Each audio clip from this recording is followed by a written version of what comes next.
What's up, guys? Toad back with you as usual. 0-1 yesterday with Yale. I thought it was the right play, the right side. The market agreed with me. I beat the closing line. I mean, what can you do? I got 4+4 on Yale in the morning, and then the line, I think, went off at 2.5 by the time the game went off. It's all looking pretty good. The market percentages looked good on that.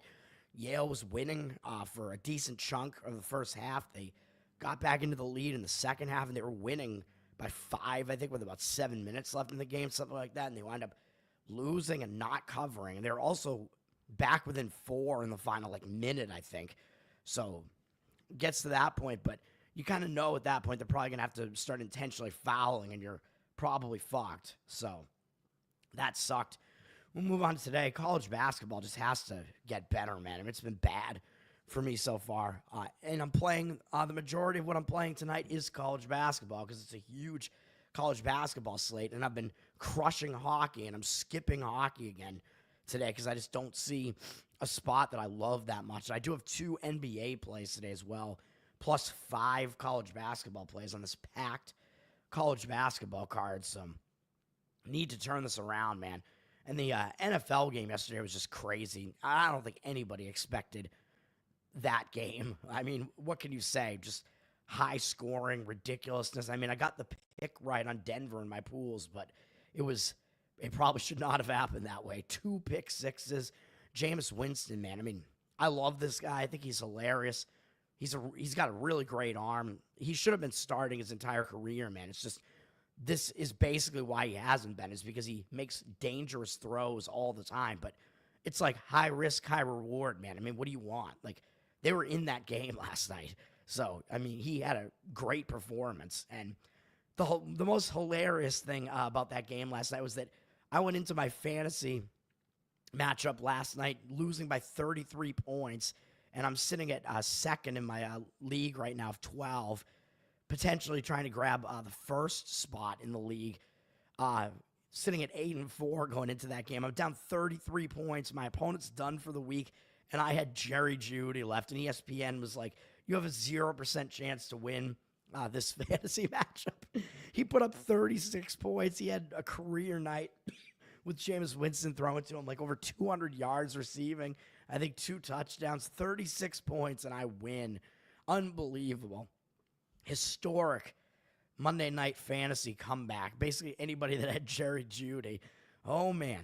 Judge Jeudy. I mean, I can't keep him on my bench from now on. I mean, he's got to be an every week starter for me as long as Jameis Winston is out there. Famous Jameis. Let's get to my plays. I got 5 college basketball plays. I'm going to try to run this down quickly. I mean, there are some big college basketball games that are probably just going to skip. I'm sorry, in the interest of time, because some of the games I'm actually playing are very, very ugly. I will point out Butler. I mean, they look like they could be in a sandwich spot as they're on a nice run right now. They're coming off a couple of nice wins over big schools against Northwestern, who's actually pretty good this year. A nice win over a Big Ten team there. And then they beat an SEC team ranked Mississippi State. This is not football. Mississippi State basketball is pretty good. Butler, both of those wins. And now they have Eastern Illinois sandwiched in here with Houston coming up next. Houston being down to number 17 because they lost 3 tough games. Houston is underrated right now, man. I will just point that out. Ken Pom probably still has them way near the top. He has them at 5 right now. Even that, I think, is probably underselling them a little bit. But Butler could be in a letdown spot. It's just the problem is it's one of those games where, do I really want to come in and take 20-something points? Probably not. I mean, that is the way that I would look if I was going to play this, though. Butler's sitting at 21.5. Ken Pom, I don't even know what he has this number at, but Eastern Illinois, I mean, they're probably going to be focused coming in to face Butler. Butler, he's got them winning by 21, it looks like, so right in line with what it is. Butler is kind of a mid-tempo team. There's not a whole lot to say about that, but they seem to be on the rise again, though. They've been pretty bad the last couple of years, and they seem like they're improving again. Eastern Illinois tries to play a bit slower than that, but they're pretty bad on both sides of the ball. They have faced a really difficult schedule at 17th in the nation. So I don't know. Is Eastern Illinois going to be able to compete with Butler to the extent where they can come within 21? Maybe. if you're playing Eastern Illinois, you're banking on Butler just not totally focusing on this game because of the big games that surround it, which is the idea of a sandwich spot. So I figured I would point that one out. All right, we'll get to my first play here, which this is probably the ugliest one here, man. This is the Battle of New Hampshire. This is Dartmouth at UNH, and I don't even know which one of these teams considers themselves to be the little brother in the state of New Hampshire here, but I'm going to guess that it's probably UNH. Dartmouth, they at least get some recognition because they're in the Ivy, even though they're one of the worst Ivy teams. This is ugly, ugly, ugly. UNH, I understand they're one of the worst teams in Division I basketball, but this is all about the spot. I'm going to fade Dartmouth because they're coming off a huge upset of Boston College, man. Big-time win on the road, 16.5-point underdog. Dartmouth winds up pulling off the upset and shooting 54.8 from three-point range, only 8 turnovers, and BC 21.7 from three-point range. Those are outlier percentages, man. That's an unsustainable performance. Dartmouth got really hot from three-point range. And coming off of that, I expect regression from Dartmouth and them to maybe not totally be focused here. And they're now facing a 4th straight road game, which isn't that great either. Having to go to UNH. UNH sitting at an ugly 2-9 record. They've actually played way more games than their counterpart in Dartmouth here. And UNH, they've faced a few decent opponents here. UConn obviously is good. UMass, not bad. Fairfield is pretty good. They've faced a lot of difficult opponents in here, man. I know they do not have a Division I win yet, so they're still looking for that. But they've had a lot of road games. I don't know if all of these are true road games or some of them are neutral, but they've not had it that easy. Marist isn't that bad. Columbia looks quite good this year. Fordham isn't that bad. So New Hampshire is actually stepping down in class here to face a Dartmouth team that really isn't that good. So I'm going to grab the points and bank on Dartmouth being in the letdown spot in New Hampshire, showing up for this one. And they're coming off another ugly loss, like I said, on the road at Fordham. This was just hideous. UNH did not have a good game here in any way. They only shot 26.3 from 3, although I don't know how good of a shooting team they really are. Not good, but they're finally playing at home. And by the way, at least at home, they've been a bit more competitive.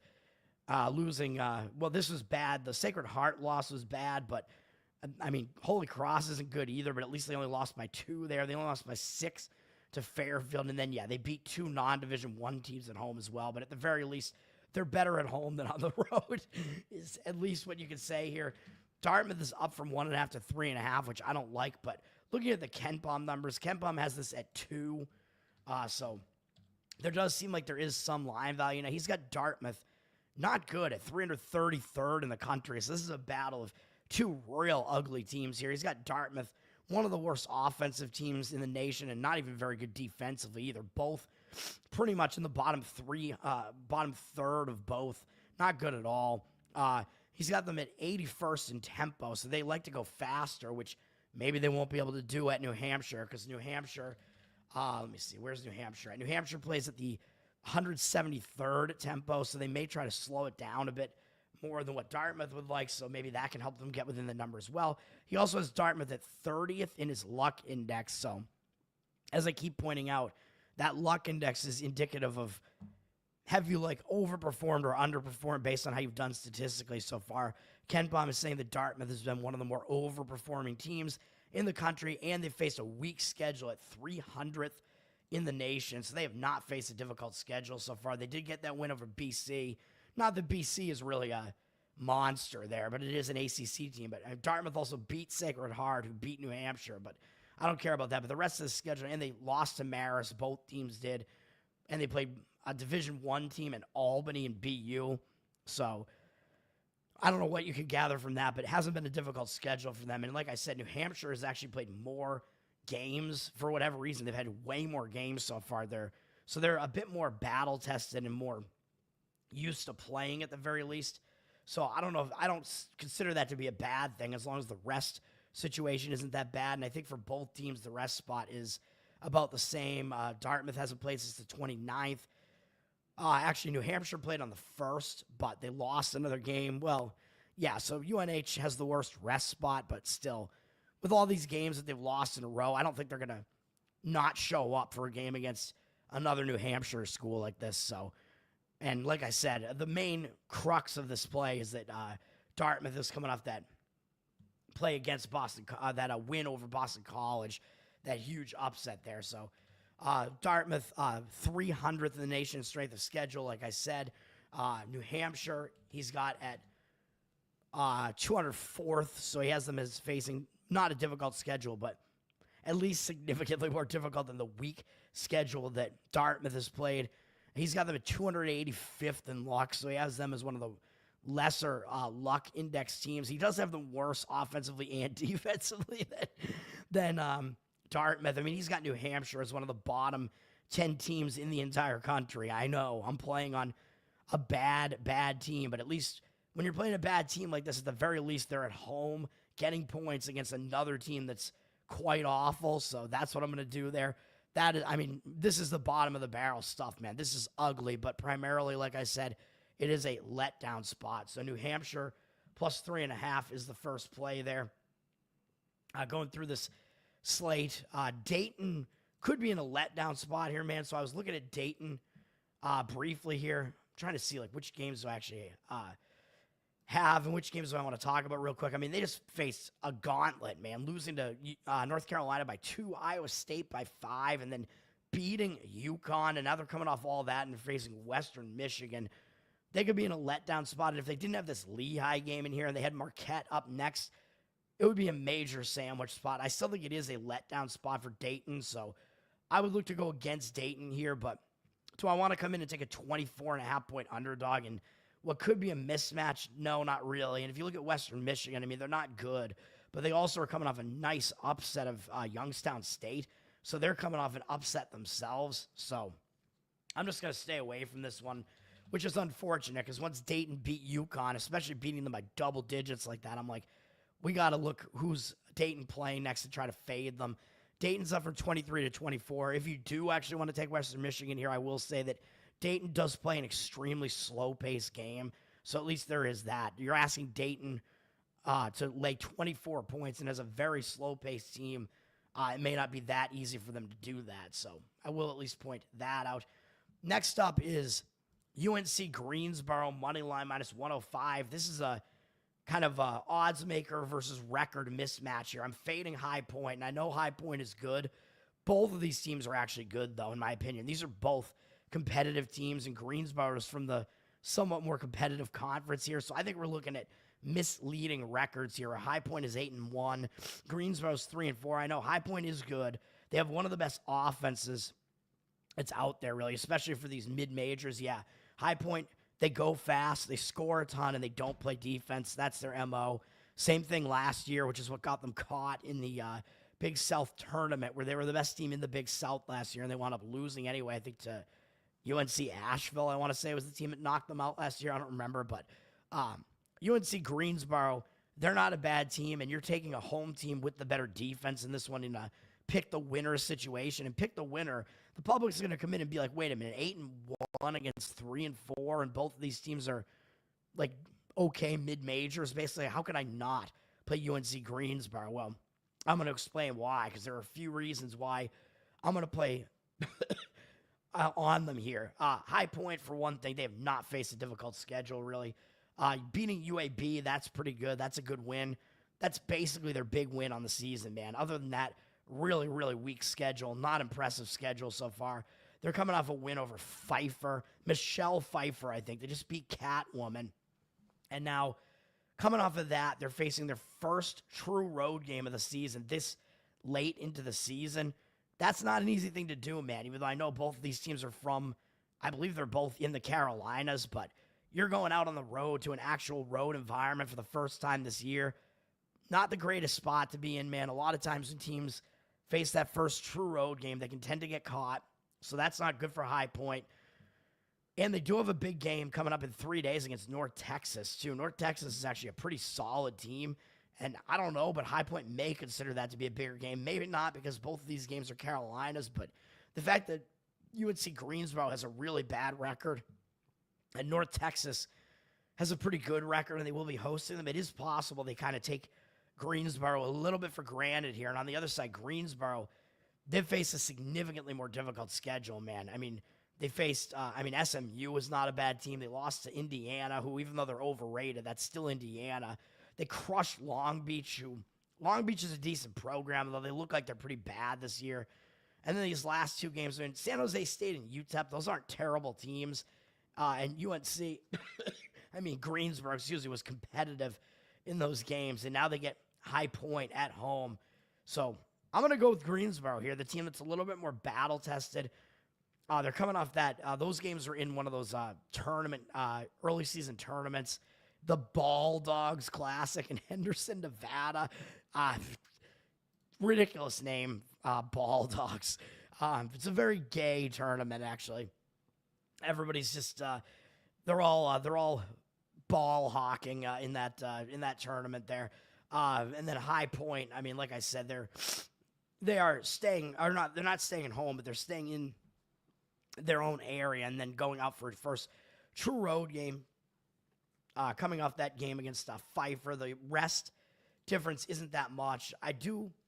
I'm a little bit worried, though, that in both these games I've talked about so far, the line has moved against the team that I'm on, but I'm going to be confident in my situational handicapping. I've done this for a long time, man. Even though I know I'm off to a bad start in college basketball, you got to continue doing what works, even if it doesn't work over a small sample size. High Point is flipped from +1.5 to -1, so you can probably actually get UNC-Greensboro at +1 now, or maybe +1.5.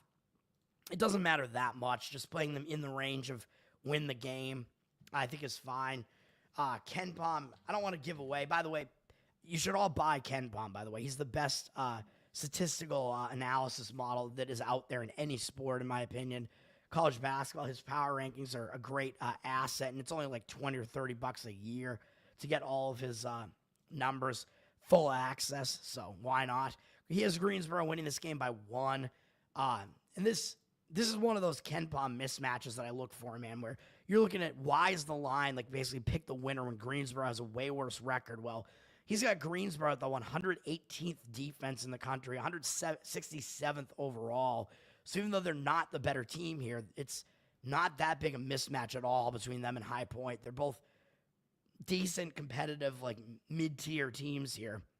And Greensboro, as I'm pointing out here, has the better defense. High Point is not known for defense. High Point certainly has the better offense, but Greensboro they're on the verge of being a top 100 defense, which is pretty good. Greensboro plays way slower than High Point. And, I say teams that are at home, and especially if they like to slow the pace down, they tend to be able to control the pace more easily. So Greensboro is like bottom third at 295th in tempo. KenPom has him at 345th in luck, so one of the least lucky teams in the nation so far, and he has them at 132nd in strength of schedule. So their strength of schedule has been in the middle of the pack, but he has High Point 359th in strength of schedule. He has High Point in the bottom 5 weakest schedules to this point. He's got High Point at 65th in offense. Yes, they're a very good offense, but 282nd in defense. So he has them horrible defensively. Like a bottom, worse than a bottom third team, like basically bottom 10% in defense in the entire nation. High Point at 40th, wow, my mistake. He's got High Point. I thought High Point was a fast-paced team, but they're not this year. They're 326th in tempo. That just seems weird to me. I thought High Point was a team that likes to run real fast, so my mistake on that. So you're going to get slow pace from both teams actually here, but I still think that's fine. It's not like UNC-Greensboro is going to be out of their element, really. UNC-Greensboro is the way better defense. Luck rating, High Point is at 40th in luck, so KenPom has High Point at the way luckier team and the team with the way weaker strength of schedule. So when I see those things line up and it looks like kind of a weird, misleading line there, give me UNC-Greensboro in that one. What's up? Dr. Eek, what's up? How's it going? I was gonna say my man, but you're a lady. my woman, what's up? Let me see.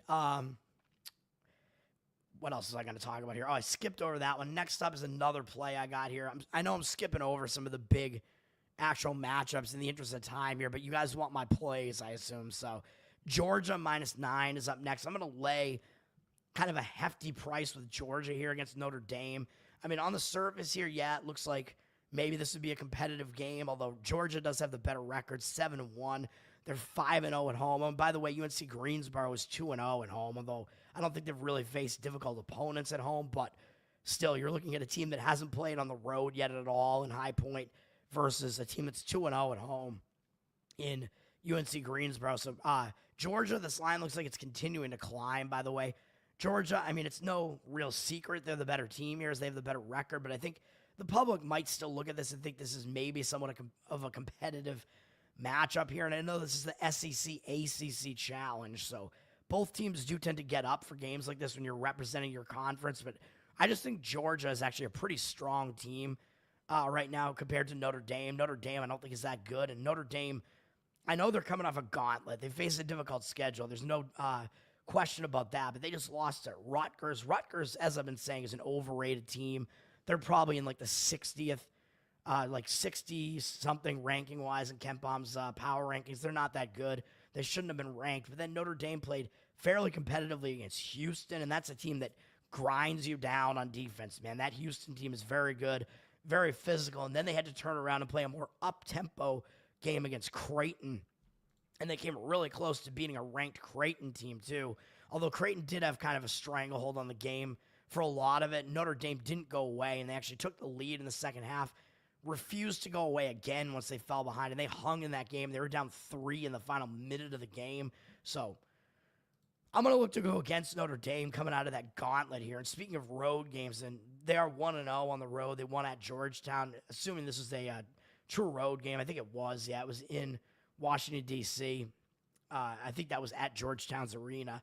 But Notre Dame, second true road game here, going to Georgia. I don't think it's going to be easy coming off that gauntlet of games, man. So I'm going to bank on Notre Dame being in a kind of a hangover spot here. And they do have an ACC game up next against Syracuse. I'm not saying they're going to overlook a 7-1 SEC team, but still, I think Notre Dame may just not have what they need in this game, coming off too many tough games in a row. I think they might just not have the engines left to keep up in this game. Georgia, as I said, they're 7-1. They've faced a fairly difficult schedule as well. I mean, North Florida was playing really well at the beginning of the season. They're definitely not a pushover. They were kind of giant killers early in the season.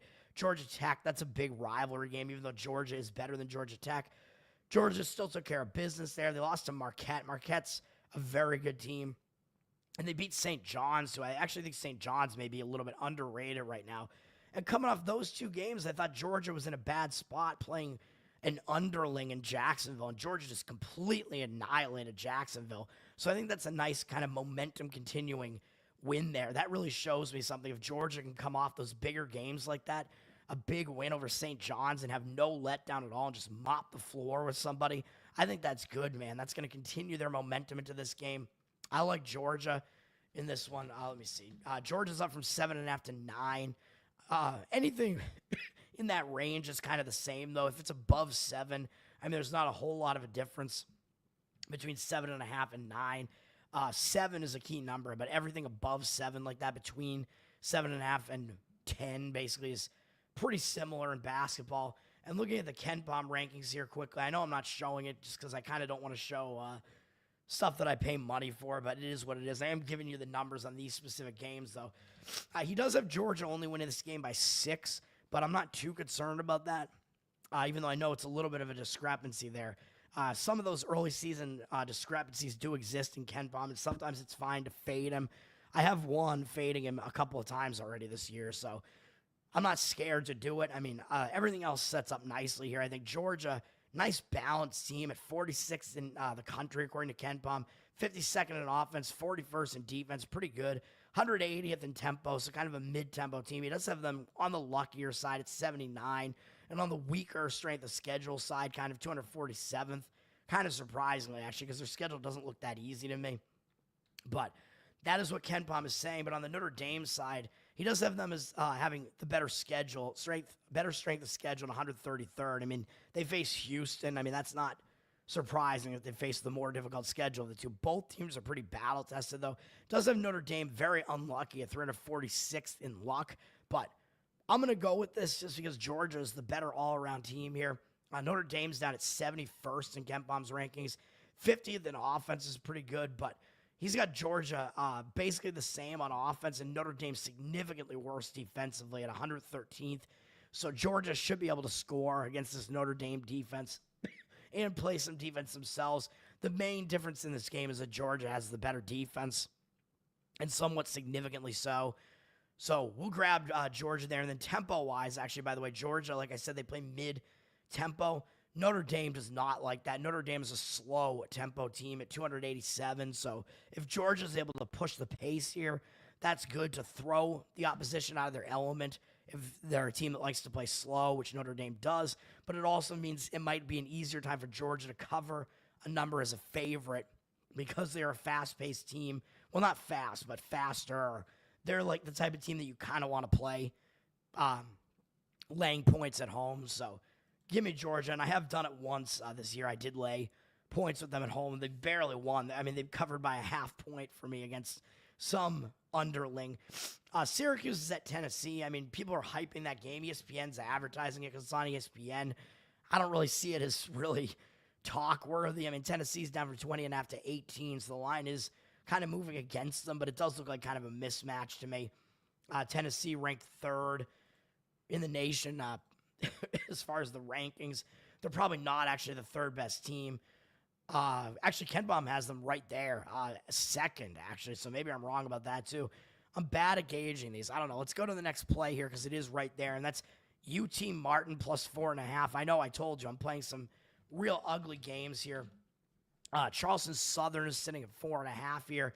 UT Martin, this is a fade of Charleston Southern, man. I mean, they're in maybe the biggest letdown spot of the season. I mean, they've been awful this season. They face a difficult schedule. There's no doubt about that.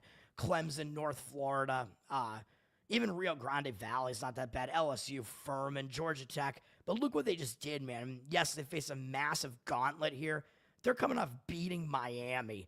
That's like a win of the year type of thing, man. Even though I know Miami's pretty down this year, it looks like that's an ACC team, man. And you go into Miami and beat them, I mean, that's your win of the year, man. That is a monster upset of 25.5. Even though Miami's down this year, Charleston Southern, very, very bad team. I've actually taken them once this year, and I've gone against them once. And the one of those that I won was when I went against them, by the way. It was their loss to Furman. So Miami, I mean, even though they're not that great this year, that was still a monster upset because Charleston Southern is just that bad. Charleston Southern had a lead throughout that game. Miami didn't play particularly well, but Charleston Southern shot 45.8 from three, so they somehow out-rebounded Miami. But, I mean, the 45.8, I mean, I think that's kind of an outlier. I don't really see that happening again here. And they do have a kind of big game up next against Davidson because Charleston Southern, man, that's a little brother, big brother situation in the state of Carolina. In South Carolina versus North Carolina, I should say. So it's kind of a Carolina little brother, big brother situation, I would say. So I think that game means a little bit more to Charleston Southern than facing Tennessee Martin. And obviously, beating Miami, that's win of the year type of stuff. If you know you're having a down season and you pull that off and you're coming back to your campus for one game, you're not going to be focused on this game against a weak UT Martin team, man. You're going to be celebrating. You're going to be back on campus. Everybody's going to be hyping you up, man. Everybody's going to be partying because you just beat Miami. That's crazy. You're going to be the talk of the campus. You're going to be feeling high on yourselves. And I think UT Martin is going to come in here, and I'm not even convinced that Martin is actually the worst team in this game, and they're getting 4.5 points. Charleston Southern is bad, man. Charleston Southern has faced a more difficult schedule, though. That's for sure. UT Martin, they're coming off losing to Tennessee, but they got totally embarrassed, scoring only 35 points in a 43-point loss. I know it's Tennessee, one of the best teams in the nation, and it was a big brother, little brother scenario. But if you lose that badly to anybody, you're going to want to show up in your next game, man. You had such a bad performance, and it means you at least were battle testing your last game, although both teams were, obviously. Martin has definitely faced the weaker schedule, although Longwood, I mean, A&M Corpus Christi, those were not bad teams, and Martin was very competitive against them. And they probably overlooked Lemoyne, to be honest, in the middle of bigger games there, so I think I can kind of excuse that loss. I think they're going to show up for this one, man, coming off such an ugly loss here. And looking at Ken Baum's rankings in this one, he does have both these teams terrible. He's got Tennessee Martin at 325th in the nation. Does have them as the 91st straight the schedule, though, so that's not that bad. 286th in luck, so he has them very unlucky. He has them as terrible offensively. 356. Yeah, they're a terrible offensive team, but they can at least play some defense at 224th, which when you're playing a bad Charleston Southern team, that's kind of all you need. I think UT Martin is actually probably the better defensive team here, and they're at 116th in tempo. He's got Martin losing this game by 5, so kind of right in line with what the number is here. In Charleston Southern, what does he have them at? Let me see here. Got to get this done, man. He's got them at 301st, so he does have them as the better team, but not by much. He's got them at 98th in tempo, so he's got both these teams being similar in tempo, so they both play somewhat on the faster side, so that's not going to be a huge difference. He's got Charleston Southern actually pretty bad still offensively, so 2 bad offensive teams, 277th in the country, and defensively at 283rd in the country. So you're getting 2 bad offenses, and the only one of these 2 teams that actually plays any defense is basically UT Martin here, and you're getting points with them, so I like that. He's got Charleston Southern as the more lucky team at 119th, and he does have them high in strength of schedule at 48. As I said, they have faced a difficult schedule, but does have Martin as facing a difficult schedule as well. Give me UT Martin in that one. And then I got to hurry this up, man, because I still have to talk about these NBA plays here. I mean, some of these games are big. I have to skip over them, man. I mean, I don't know what else to say here. I mean, Georgia Tech is coming off what are they? Actually, I thought they were coming off a big game, but they're not. They're going to Oklahoma. Was it Oklahoma was coming off a big game? I don't even know now. Oklahoma just beat Arizona and Louisville. They didn't suffer a letdown off of Arizona, so I don't know. Potentially a spot where maybe Oklahoma is in a little bit of letdown mode there against Georgia Tech, but I'm not going to play that.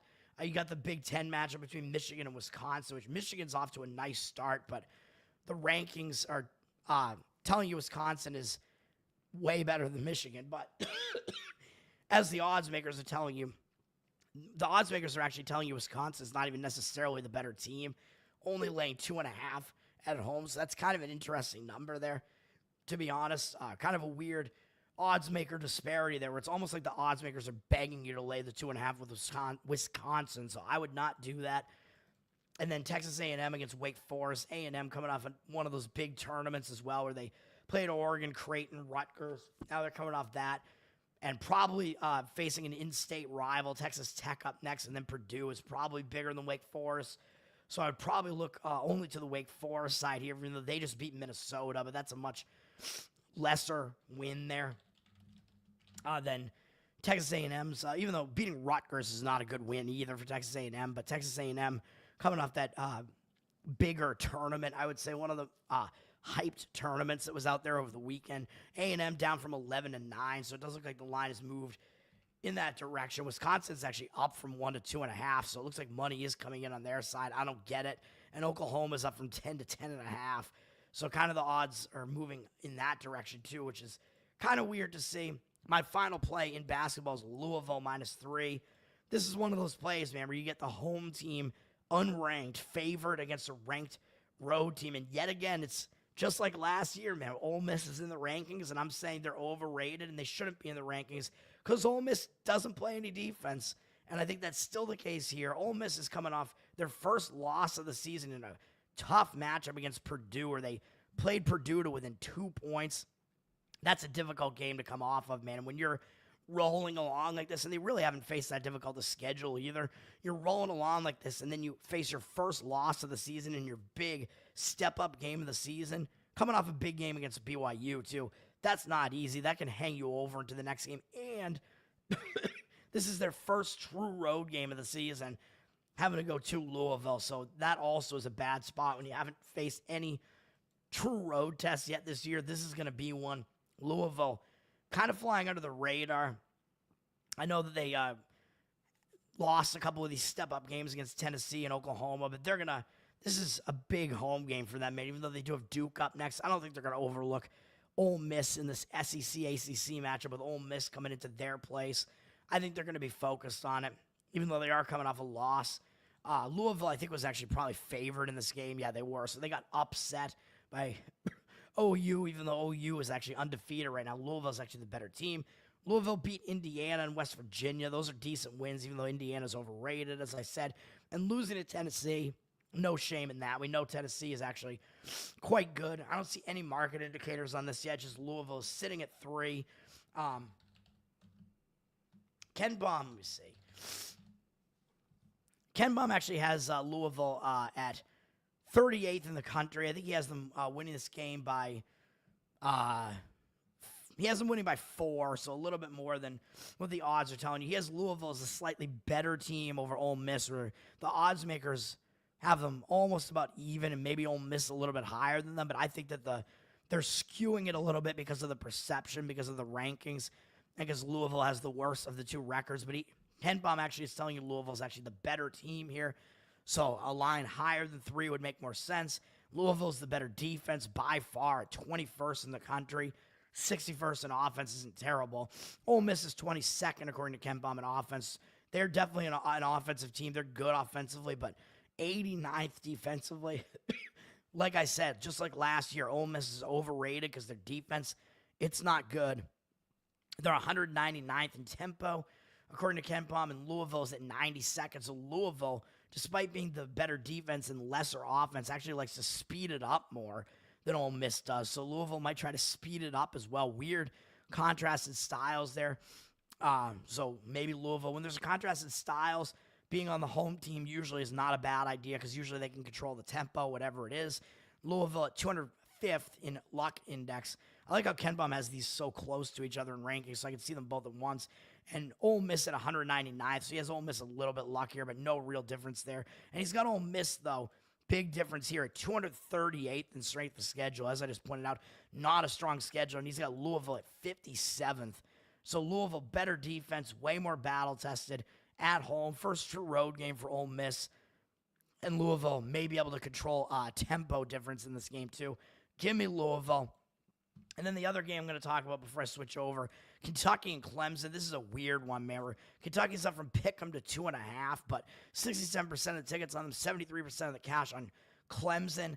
I would only look to the Clemson side here. Ken Baum actually has these 2 teams ranked fairly close to each other somewhat. Clemson basically is very underrated right now, and Kentucky is a little bit overrated right now. Kentucky's not as bad as they were last year. Last year, their defense was just so bad that their offense was keeping them like overrated.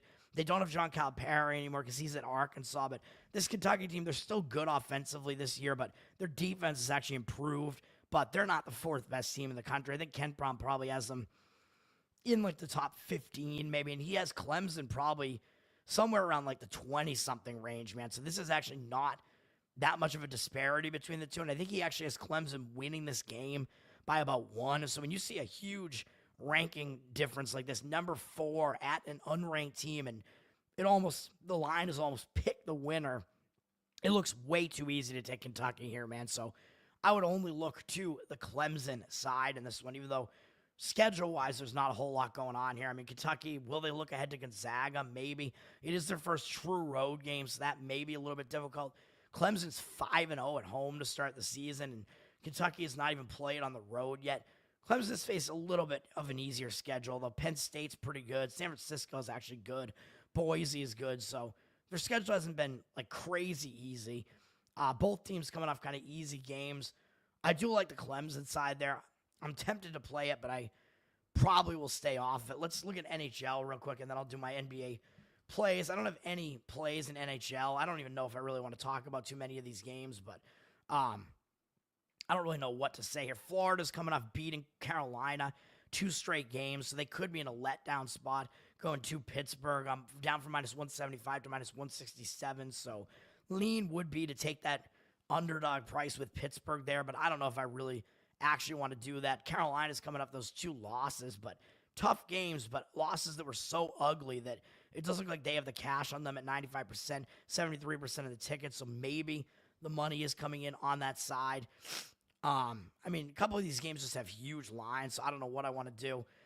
I know I don't want to do anything in those games. And then Edmonton, Vegas is kind of the big game that's on the schedule here. I know I'm skipping some games in the interest of time. I apologize for that. If I didn't have an actual job, I would, be able to talk about this all day pretty much. And unfortunately, hockey is my best sport, and I'm not playing anything here. Edmonton, they're coming off a stretch where they beat the Rangers and Colorado and Utah in the sandwich spot where I lost on Utah in that game, I think. So they're coming off a nice stretch of games there, but this is still going to be another big game for them. But it is a third straight road game, but with some time off. They've had a couple days off. Going to Vegas. Both of these teams are going to show up for this game, and this is a big matchup for both teams. Vegas just lost to Utah, so that looks ugly, but they were coming off of a win over Winnipeg, so they were in kind of a letdown spot there. So my lean would be to Vegas here.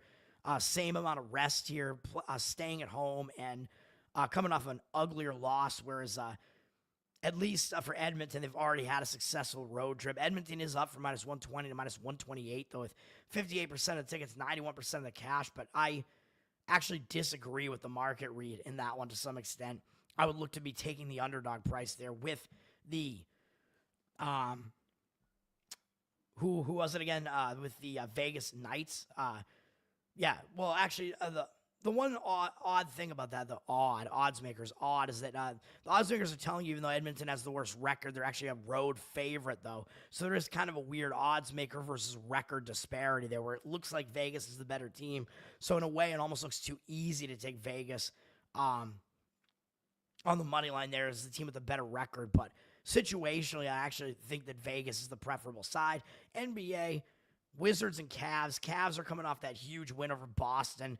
I mean, big win. It was playoff revenge because Boston eliminated them last year. But this is like the worst possible team for Cleveland to be playing next, man, as far as a betting perspective. If Cleveland was playing anybody else, I'd probably be firing on their opponent. But they're playing the Washington Wizards at home, the worst team in the NBA. Cavs up from 15 to 16. Very public with 95% of tickets, 99% of the cash. I don't know if that's really accurate, but it's a situation where I really just can't get involved and play the letdown spot. The two games I'm going to be on before I get out of here, New York Knicks -5 is first play. I like this one, man. In this Eastern Conference battle, I think the Knicks are flying under the radar because of a bad start, and I think the Magic are overhyped right now because of their hot recent stretch. The Knicks down from 6 to 5, but 76% of tickets, 95% of the cash. So it looks like they are public, but they do have the cash discrepancy on them. And I like the Knicks here, man, because when you look at this, you're going to see, well, wait a minute. You have Orlando as the team with the better record, and they're getting 5 points or maybe 4.5. You might be able to get a little bit of a better number on this. At this New York Knicks team was 12-8. It looks kind of easy to take the points with the Magic the way they've been playing, but I disagree with this. The Knicks 6-2 at home, so they've been pretty good at home. Magic 6-7 on the road, so they have been a little bit worse on the road. In this recent stretch, I mean, the Magic are still without Banchero, even though, yes, they've turned it around. When is he coming back? I actually don't know. We got to look, because is this going to be a reverse injured player spot, too? He's coming back on the 8th, so no. So he's still out. So the Magic are still a little bit shorthanded without him, even though Wagner has stepped it up. You can't rely on one guy to this degree, really, man, even though I know they have a couple other good players there, but Wagner has really been carrying the load here. And look at where Orlando's beaten recently. They beat Phoenix with no Kevin Durant and no Bradley Beal. So they beat Philadelphia and Phoenix. Those teams are just massively injured, so those wins are not as impressive as they look. Indiana's just not doing that well this year. They beat New Orleans, who is the most injured team in basketball, probably Washington, the worst team in basketball, Charlotte. I mean, these are not impressive games. Beating LA is probably their most impressive win on the road, beating LeBron and AD. But, you know, they're getting older. LeBron was out there airballing threes last night. And then they beat Detroit, who's mediocre. Charlotte, not good. Chicago, probably the worst defense in the NBA. And then Brooklyn twice. They suck, too. So not a gauntlet, to say the least, that Orlando's gone through here. Very weak opponents for the most part that they faced here. Now they're going to the Knicks, who are a more formidable opponent. So they're having to step up in class here to face the Knicks. The Knicks are coming off an easy win over New Orleans. They returned home, so they got that return home spot out of the way. So I like that, because usually when you return home, it tends to not be a good spot. It tends to be a distracted spot where you have to get back to home life. They did not get distracted. They easily took care of this very injured New Orleans team. I think McCollum is at least back there. So the Knicks were able to still beat New Orleans with at least one of their star players still there. So that's not unimpressive. They just completely blew them out in a bad spot like that. So that shows you that the Knicks still are playing competitive and playing well right now. And now they get this game. They have nothing ahead to look past. So they're going to be focused on Orlando, man. It's a big Eastern Conference matchup. The cash appears to agree with me. Give me the Knicks, and then to get out of here to close this out, Sacramento Kings plus 1.5. This is a fade of the Rockets. Kings have actually flipped to a favorite of 1 now, but it's basically just still pick the winner. Either way, I like it. Pick the winner price. Kings have all the cash on them. It looks like 82% of the cash. So the money is moving in that direction. I like that when it's going in opposition to where the tickets are. Tickets are on the Rockets. I mean, look at the team's records here. The public is only going to be on the Rockets here. The Rockets off to a real hot start at 15-6. The up-and-coming Rockets, man, with Ime Udoka, I think, is their coach, right? I still like Joe Mazzulla, man, Joey Maz in Boston, but Udoka, I think that's his name, right? I don't think he should have been fired just for sleeping around or whatever. I mean, whatever. He's a man. So he's still a really good coach, really good defensive coach. And he's got this Rockets team basically completely turned around in very short order. Kings, I think, are actually better than the record indicates now, though. So I think we're probably getting a little bit of value on the Kings here. And this is a bad spot for Houston. Got to do this quick and get out of here, man. Houston, they're coming off a win over Oklahoma City, and that was following 2 overtime games where I played Philadelphia in that sandwich spot there, and Philadelphia should have covered, man, as a 5.5-point underdog, losing by 7, taking the game into overtime. That's just one of my bad beats there. Houston had played into overtime against Minnesota, had that sandwich spot against Philadelphia, still won the game in overtime, and then they came out of that and they beat Oklahoma City. That's a huge win. So even though they are going out on the road here to start a road trip, and usually you want to be focused to start a road trip, how do you focus on a below 500 Sacramento team and you just beat the Oklahoma City Thunder, probably the best team in the Western Conference, and it was a little bit of quick revenge because Oklahoma City came into Houston and beat them in kind of a bad spot for OKC, where I actually had Houston in that game too. Big, nice road, not road revenge, or no, Houston went to Oklahoma City, excuse me, so they lost on the road to them, and they beat them at home. So a little bit of quick revenge, though, for Houston. And up next, they got Golden State, man. That's a huge, huge game still. Golden State's playing pretty well. I mean, they still got those stars there. That's a big matchup. So I think they could look past Sacramento in a spot like this and be kind of running out of gas.